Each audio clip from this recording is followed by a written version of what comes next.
आज बिरसा मुंडा एवं जनजातीय अध्ययन का उपनिवेशिक मुक्तिकरण को लेके आयोजित कार्यक्रम में हमारे प्रोफेसर चिन्ना जी और श्रीलंका से मैडम डॉक्टर संजीवनी जी, हासदा जी, डॉक्टर लालमुनसन किम्मी और साथ ही ए.के. पंकज जी, इनकी बातों से लगता है और पहले मैं कई बार मिला हुआ हूं, आज उन्होंने एक एक चीज याद दिलाई तो कहे कि ए.के. पंकज जी के स्थान पे AK-47 भी कह सकते हैं, जो एक तेज तर्रार और निडर होके इस देश के ऐतिहासिक पृष्ठभूमि, देश की संवैधानिक इशुओं पे काम करने वाले और समस्त श्रोतागण, जानकारी मिली है सुबह से कार्यक्रम चल रहा है, सभी वक्ताओं ने अपनी अपनी बात रखी, सारे PhD धारक प्रोफेसर थे, पूर्व भी अभी भी, और शायद मुझे जानकारी नहीं है लेकिन शायद जैसे पॉलिटिकल दृष्टि से मुझे अवसर मिला ऐसा लगा, तो मैं गंगा साहेब जी को और साथ ही पूरे इस कार्यक्रम को आयोजित करने वाले साथियों को धन्यवाद देना चाहूंगा कि आपने JNU कैंपस में हमें आमंत्रित किया, मान सम्मान दिया और आज इस विषय पे अपना विचार रखने का अवसर दिया। मेरी बात, शायद मेरा नंबर लेट था लेकिन मुझे कहीं निकलना भी है, फिर कहोगे पॉलिटिकल लीडर ऐसे ही करते हैं। पंकज जी कह ही रहे थे कि राजनीतिक बड़ी बात करी दी, लेकिन सच में मुझे कहीं एक जगह जाना है, फिर निकलना है बांसवाड़ा। आदिवासी जीवन दर्शन और आदिवासी समुदाय का वन भूमि में केंद्रीकरण, मतलब उन पे किस तरह से डिफेंस से किस तरह से जुड़े हुए, इस विषय पे मुझे बोलने का हमारे प्रोफेसर साहब ने अनुरोध किया है। पूर्व सारे वक्ताओं ने आदिवासियों के इतिहास, आदिवासियों की जीवन शैली, आदिवासियों की संस्कृति, आदिवासियों के संवैधानिक अधिकार, इन सारी चीजों पे बात रखी। एक बड़ा दुर्भाग्य है कि इस आदिवासी शब्द को एक संवैधानिक कहे कि ठप्पा नहीं मिला। संविधान के अंदर जनजाति शब्द का अधिकतर क्या लगभग जनजाति शब्द का उपयोग किया गया है। उस शब्द से भी हमें कोई दिक्कत नहीं, लेकिन कुछ समय से वहां से भी हटके वनवासी लाया गया था, आज भी प्रचलित है। वनवासी बंधुओं, वनवासी भाइयों, कई लेखक भी आदिवासियों को वनवासी के नाम से संबोधन करते हैं और आदिवासियों की संस्कृति, आदिवासियों के परंपरा, रीति रिवाज, इन पे लेखन करते हैं। लेकिन कुछ सालों से मैं देख रहा हूं कि वनवासी शब्द धीरे धीरे गायब होता जा रहा है, क्योंकि लोगों में जागरूकता आई, वनवासी आदिवासी के अंदर फर्क को समझने लगे, इसके महत्व को समझने लगे। आज आदिवासी जीवन दर्शन की बात करें, पूर्व वक्ताओं को मैं सुन रहा था, मैं 1.5 घंटे से आया, सभ्य और असभ्य धारा, मुख्य धारा। यह सही है कि जो आदिवासी समुदाय अपने सीमित संसाधनों में अपना जीवन यापन करता है उसको असभ्य कहा गया। जो जरूरत है उस हिसाब से अपना मकान बनाता है, जरूरत के हिसाब से अपने वस्त्र धारण करता है, या जरूरत के हिसाब से अपने सुख सुविधाओं की चीजों का संग्रहण करता है, उसको पिछड़ा, गरीब या असभ्य कहा गया। जो आदिवासी अपनी मातृभाषा में बोलने लगा या बोली में बोलने लगा उसको भी असभ्य कहा गया। और सबने आधुनिक युग के जो अपने आप को हम सब बड़ा जो मानते हैं वो कहने लगे कि तुम मुख्य धारा में आओ, तुम पुरानी भाषा छोड़ो, पहनावा छोड़ो, संस्कृति, रूढ़िगत परंपरा उनको छोड़ो और आप आधुनिकता में आओ।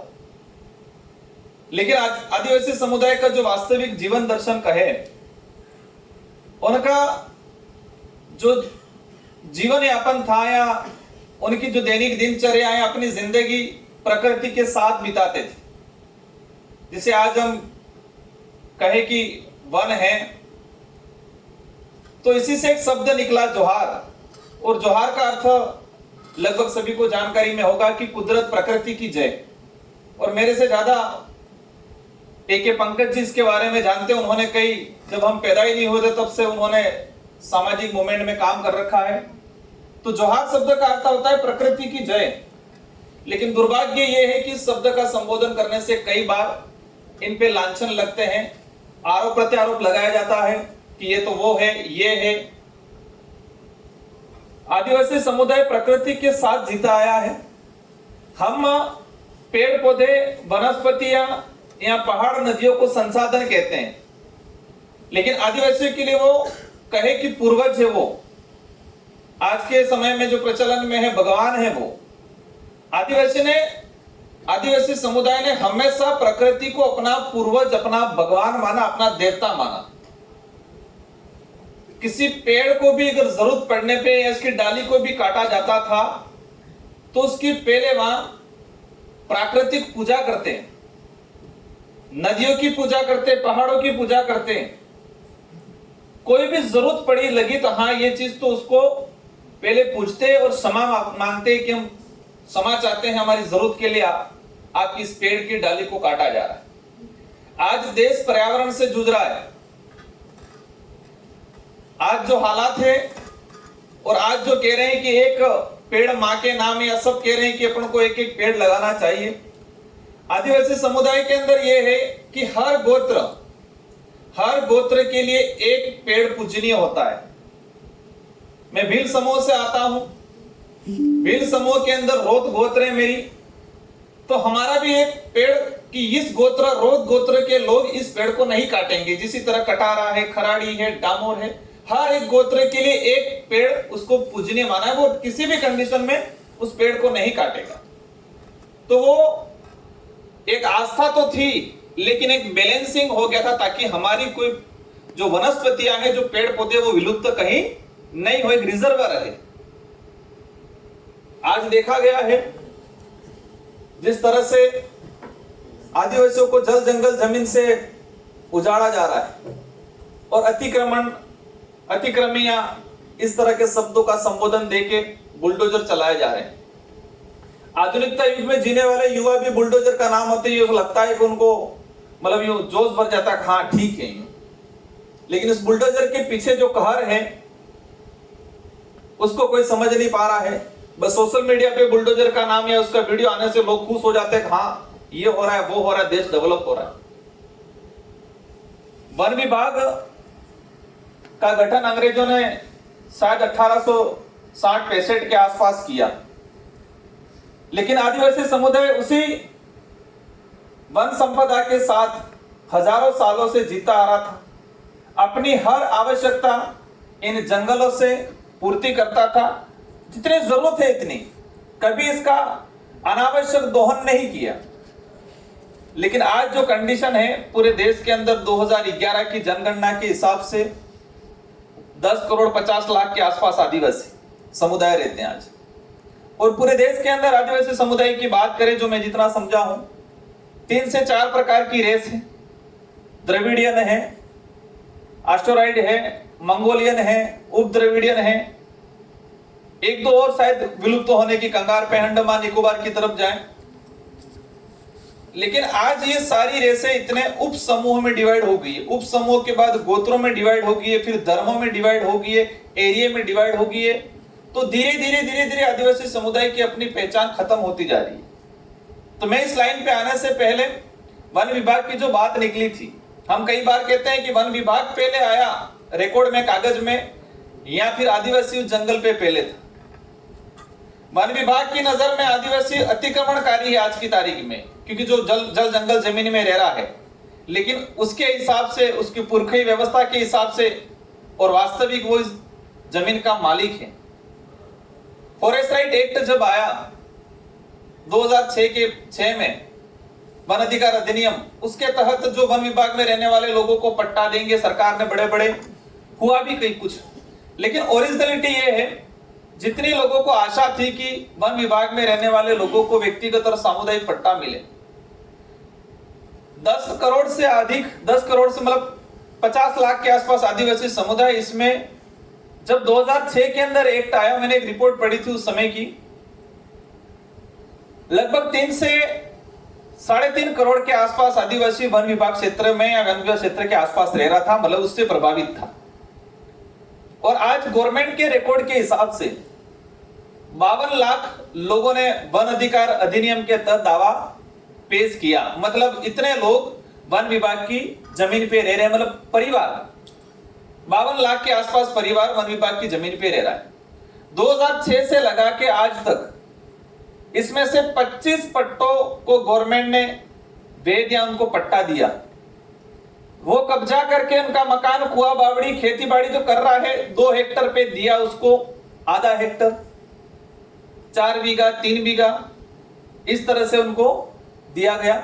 आज भी गवर्नमेंट के रिकॉर्ड के हिसाब से 26 लाख आदिवासी परिवार वन विभाग की भूमि पे रह रहे हैं, जो गवर्नमेंट की नजर में अतिक्रमणकारी हैं। और ओरिजिनल वो उस जमीन पे मतलब कहे कि सैकड़ों सालों से उस जमीन पे मकान बना होगा। आज ये आंकड़ा तो ठीक है, लेकिन ऐसे कई परिवार हैं जिनको पता ही नहीं है 2006 में कोई एक्ट आया है उसके तहत आवेदन ले रहे हैं।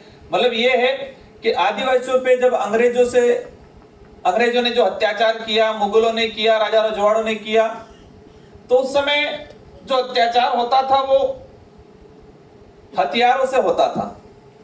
तो आदिवासी समुदाय इन हथियारों से, जो अत्याचारी थे, उनसे लड़ना सीख गया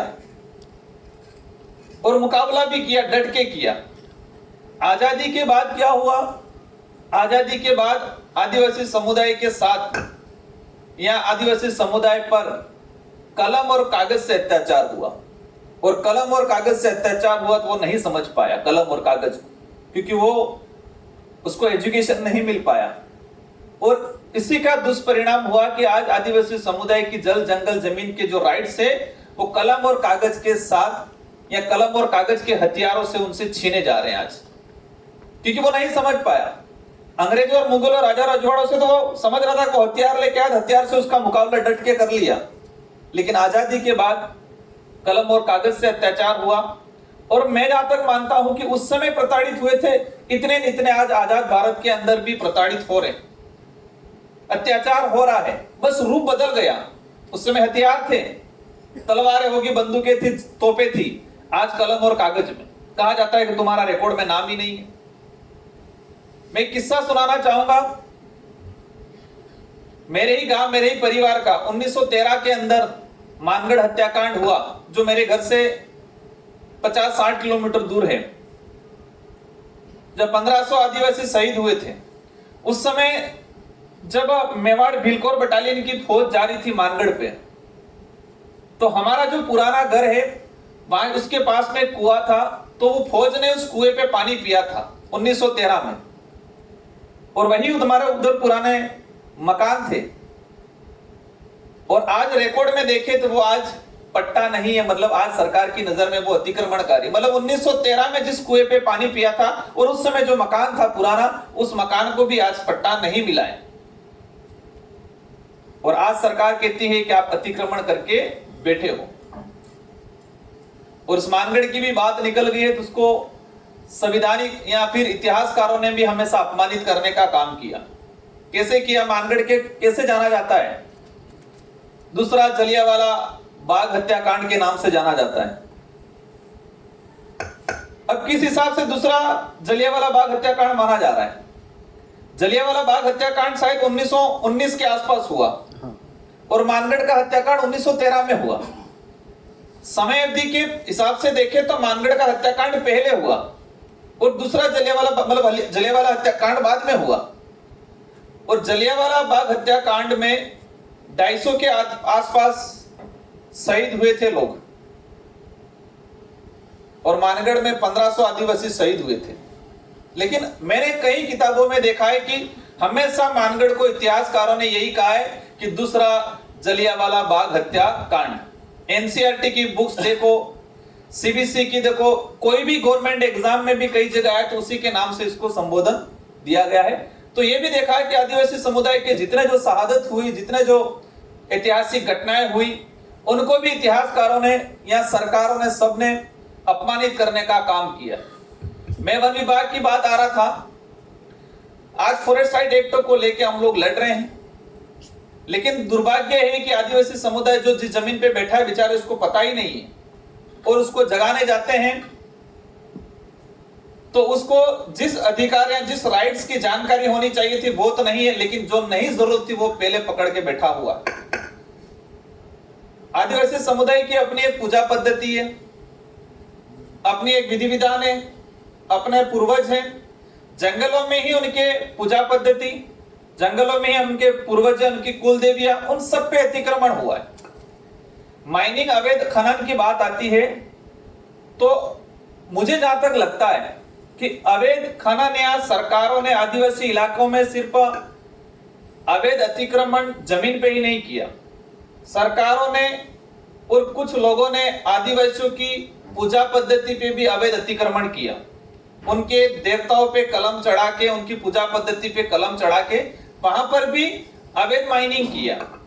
इनकी स्टोरी देखेंगे, ट्राइबलों की जो बोली भाषा है उस पे भी अतिक्रमण किया, उन पे भी अवैध खनन किया।